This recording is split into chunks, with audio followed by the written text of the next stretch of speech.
नमस्कार मित्रांनो, आज आपण आपल्या व्हिडिओमध्ये बघणार आहे की एका स्टँडर्ड घराची हाईट किती घेतली पाहिजे.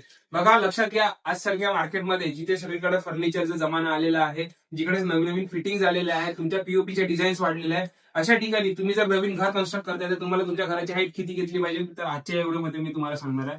सगळं काही स्टोरेज लक्षात घेता, रूम मध्ये वॉर्डरोब होणार आहे, टीव्ही युनिट बनणार आहे, सगळं काही लक्षात घेता जर रूमची तुम्हाला साईज काढायची असेल तर रूमची स्टँडर्ड साईज जी असली पाहिजे ती हाईट मी तुम्हाला सांगणार आहे आज. तर 11 फूट ही स्टँडर्ड हाईट असली पाहिजे, कारण की तुमचं 6 इंचाचं पीओपी हे जाणार आहे तर तुम्हाला क्लिअर हाईट ती 10.5 फूट भेटणार आहे. तर बघा, या रूम मध्ये आपण 11 फूट हाईट ठेवलेली आहे. तर या पोर्शन मध्ये पूर्ण तुमचं वॉर्डरोब वगैरे येणार आहे. तर जी काही तुम्हाला इथे पीओपी करायची आहे, पीओपी केल्यानंतरची जागा तुम्हाला उरणार आहे ती तुमची क्लिअर हाईट असणार आहे. त्याच्यानंतर तुमचा फॅन खाली येणार आहे. तर तुम्हाला जवळपास तुमच्या डोक्याच्या वरती काही ना काही सफिशियंट जागा पाहिजे नसते. तर तुम्ही 11 फूट जर घेतली तर तुम्हाला 10.5 फूट ही जागा क्लिअर हाईट मिळत असते. आणि त्यात तुमचा 8 फुटांचा हा डोअर इझिली बसतो. त्यानंतर तुमचा सज्जा पण बसतो. तर त्यामुळे यासारख्या टिप्स तुम्ही लक्षात ठेवा आणि आमच्या चॅनलला फॉलो करा. धन्यवाद.